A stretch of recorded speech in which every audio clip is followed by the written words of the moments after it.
Hello and welcome to SusyBLiving's Gardening by the Moon series. So it's Wednesday evening. It is Wednesday the 17th of April and it is the evening and it's still light outside even though it's hailing.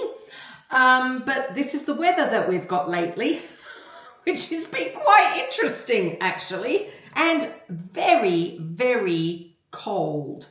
So, doesn't matter, because we're going to crack on and we're going to do our sowings and our transplantings and our weeding and maintenance and our feeding and watering according to the moon cycles. So let's start. Thursday, tomorrow is Thursday, the 18th of April, and it is a fruits day on the moon phase calendar. There's a lot going on with fruits at the moment. I've had a few questions about what is a fruit, what is a leaf, is this a fruit, is this a leaf, is this a root? So I'm just going to explain that a fruit is anything that you eat that has a seed in it. I did a talk last week at a lovely WI group, and one of the ladies said something quite interesting. She said, is a courgette a fruit or a flower? Because you can eat the flowers in a courgette. And I said, well, that's a really good question. But I had a good think about it, and ultimately it is what you grow the plant for. Now, if you're just going to grow the plant for flowers, fine, but the plant actually grows for courgettes, and courgettes have got seeds in them. If you think about it, nearly everything has got a flower eventually on it because that's where we get the seed from. So anything with a seed in it is a fruit. So what are we talking about? Okay, Thursday, let's talk about what I'm sowing.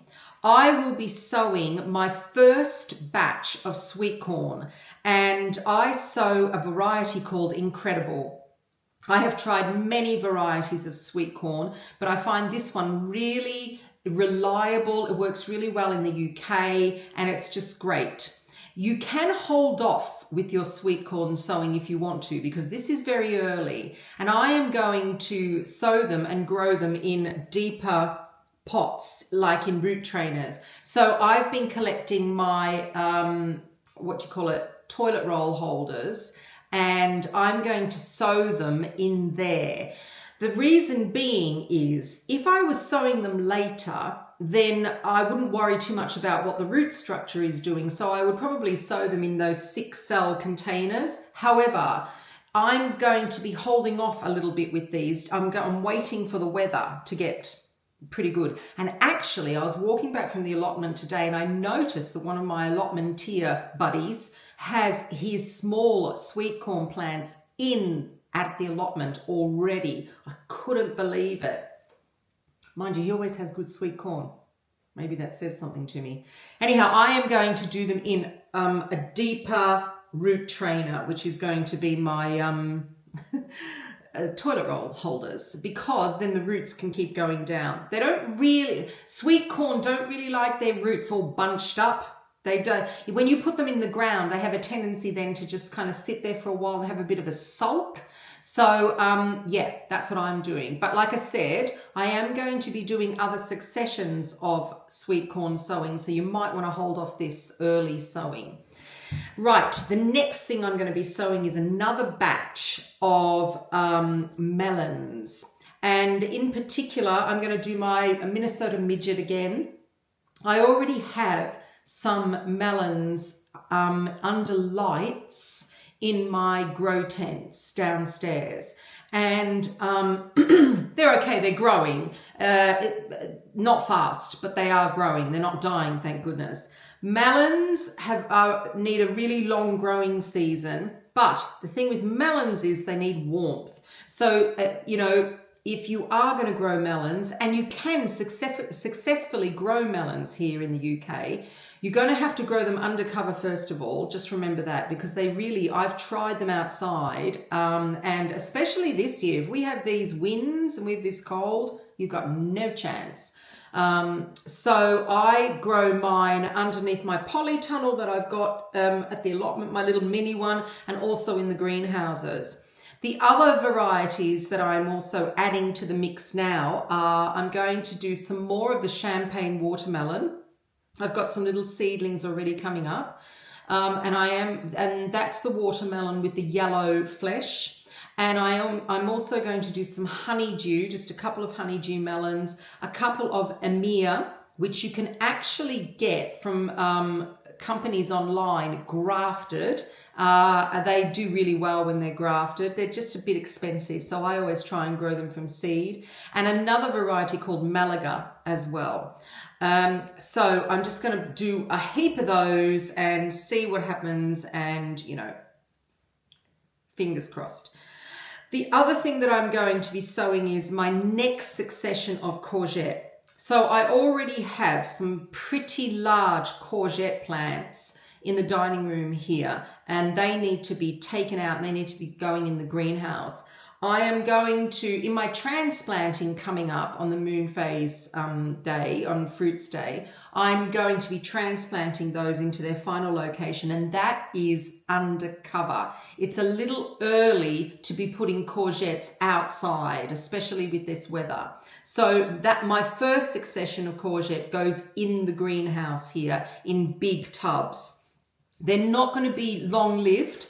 When you sow and grow early courgettes, they have a life cycle like everything does, and they should be finished, I would think, at the end of July in there. But then I've got other ones that I am doing over at the allotment in the greenhouse, or I might even do them here in my little emerald greenhouse, and then that then takes over, which is this lot here that I'm sowing. And then I have also my main crop courgettes later on, because we do like courgettes. The variety I really like is called Zephyr. There are some really nice courgettes out there. I don't really like the fancy ones. I was growing the golden ones. I think they were called Soleil. And I just, for me, it's just not interesting enough. So the Zephyr is really good. You kind of get the best of both worlds. You get yellow and you get green in the courgette. And then the next thing I'm sowing is my next succession of climbing French beans. I already have some climbing French beans here in the dining room, and they are bidding for freedom. So they are going to have to go out in the big greenhouse in a big pot. And I'm very slowly evicting I've taken my peas out of the greenhouse. I'm now about to take my broad beans. I just got to tie them up a little bit better on the wigwam. They're coming out of the they're coming out of the greenhouse. I took one potato out of the greenhouse, but it got completely battered. So it's gone back in again until this wind and storm just finishes. Then they're going to come out, and then it gives me room to put in a big pot so I can grow these French beans, my first batch. This is going to be my second batch of French beans. And they are going to be going in the greenhouse on the allotment. So I'm not putting anything out yet. Again, if you have only got room to put it outside in the open, hold off until later on. And, then you can sow your French beans, because they grow extremely fast. So that is all that I am sowing tomorrow. Transplanting. Okay, let's have a look at that. So I have got some little cucumbers still on the go in my 6-cell trays. They need to be transplanted out into 9-centimeter pots. I've already got about 6 of the little cucumbers. They're called baby. They're an F1, and they're already in 9-centimeter pots. They're doing okay. Again, cucumbers need heat. They love heat, and they're okay. They're growing. They're underneath the lights. I can't take them out from the lights yet. They're not big enough. I'm going to sacrifice one that is quite large, and that might come up here into the dining room, and I'll see whether they're okay. The courgettes, as I mentioned, they need to go out into their final resting place. I've I've transplanted or potted on all of my tumbler tomatoes now, and now I've got to do the same for the Blue Moon tomatoes. So they're a cordon tomato, not Blue Moon, Black Moon tomatoes. I've got 5 of those, and they need to go into 10 centimeter pots as well. It's funny because the tomatoes I did really early, my really early batch of tomatoes are already about this big, and they're starting to flower, and they're doing really well. This next lot, not so, because the weather has completely changed. So I had them here in the dining room. I've had to take them back downstairs under lights again because they were just not looking very happy at all. So that is going to be my potting on this week for fruits. For planting out of fruits, nothing at the moment. I'm going to leave it. Leave it. Definitely nothing's going outside. So that's that. That is then Thursday for transplanting, weeding and maintenance. So I just keep checking my broad beans that I've got. So I have broad beans on the allotment, and I've got them underneath a netting, a very kind of low netting, because they were getting eaten by the pigeons. They're starting to hit the top of the netting, but I'm leaving them for the moment until all this terrible weather stops. Then I'm going to take off the netting. I will stake them all, and then just hope for the best. And I hope that the pigeons don't really like them when they're a little bit bigger. So, of course, they like the tips off the broad beans, don't we all? Of course we do. So yeah, I'm going to leave that maybe until the next fruits day, I think. What else have we got? Yeah, the broad beans here, they've got to come out. Nothing much else, really. Nothing much else at all. My peppers are doing all right. They're the ones here in the dining room are nearly ready to go out as well. They're doing really good. So that's that. And then feeding and watering. All my peppers and my tomatoes at the moment, I feed with a very weak feed. The one I use for the peppers are called Chili Focus. That's a great feed. And the tomatoes is just a really weak seaweed feed. And I alternate that also with Miracle Grow feed. And so that's really it. My fruit trees I fed last time, and my citrus I fed last time. That's fine. The citrus and the fruit trees need to be evicted from my emerald greenhouse because I need to set up my watering system in there for now for my peppers, because my peppers and chilies are going to go in there. So I took one citrus out today, and I thought, oh dear, because it's going to be quite cold tonight. But hey, whatever. I've got to get them out. So that's that. So that is Thursday. Then, okay, now Friday the 19th of April and Saturday the 20th of April are both unfavourable days. And an unfavourable day means that I don't do any sowing whatsoever. I don't really do any transplanting as well, because I have found that when I have transplant, especially pricking out, I don't do any pricking out. But when I have transplanted, the plants have taken a long time to then get going again. So I just hold off any of that. The only thing I might do is if the plants are big and they need to be transplanted, I might transplant those out. But I use unfavourable days for tidy up. So if it's raining outside and blowing a gale, I'll do something inside. I mean, the other day I was down on my hands and knees and I was in the bathroom cupboards. It's just, yeah, that's the things you do. But otherwise, if the weather's okay, then I'll go outside. I've got a lot of tidying up to do outside, a lot of patio work and stuff like that. So that's an unfavourable days. It's unfavourable because it's something called an apogee. And an apogee or apogee, whatever you want to call it, that is when the moon is the furthest away from the earth. So the energy goes a little bit kind of skewed, and that's why they're unfavourable. However, Sunday, the 21st of April, is a Roots Day. And so is the Monday, and so is the Tuesday, by the way. So roots, let's have a look. I am continuing to sow my summer carrots. And so they are going to go in to a raised bed here in the kitchen garden. And the variety I like in the summer, I like sugar snacks. I like mokum, M-O-K-U-M, and I like touchon. That's another really nice one for summer. So they're going to go here in the raised bed. The other thing I'm going to do, and I'm thinking, it depends on the ground, but I want to get my main crop potatoes in.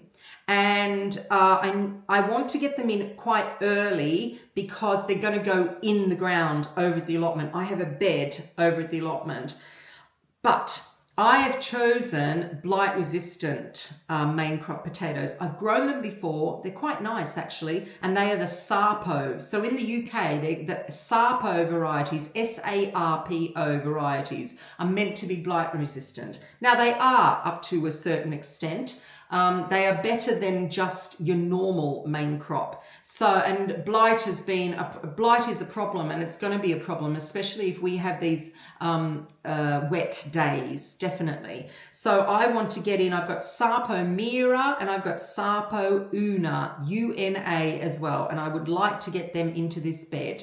But again, I have to just see what the soil is like. If it's not good, then I will just wait until the next roots day. But we do have Sunday, Monday and Tuesday for them. And that is all that I'm sowing on the roots days. Transplanting, let me just think. I'm thinking, but maybe not. Again, it all depends on the weather. I'm thinking of transplanting out my main crop, some of my main crop onions that I grew from seed. I grew some Red Baron from seed and they're looking really good. They could go out. But I have to hold off with the weather and just wait.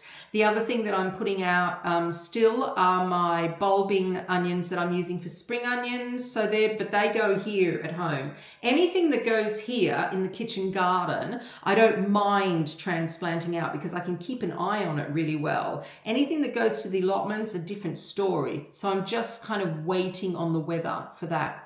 I've got some more radish to go out in the veggie pod, and that's about it really for transplanting. I've got some kohlrabi, but it's not ready yet really to transplant out, and I also have some fennel. The Florence fennel might be ready to transplant, and that's going here in the kitchen garden.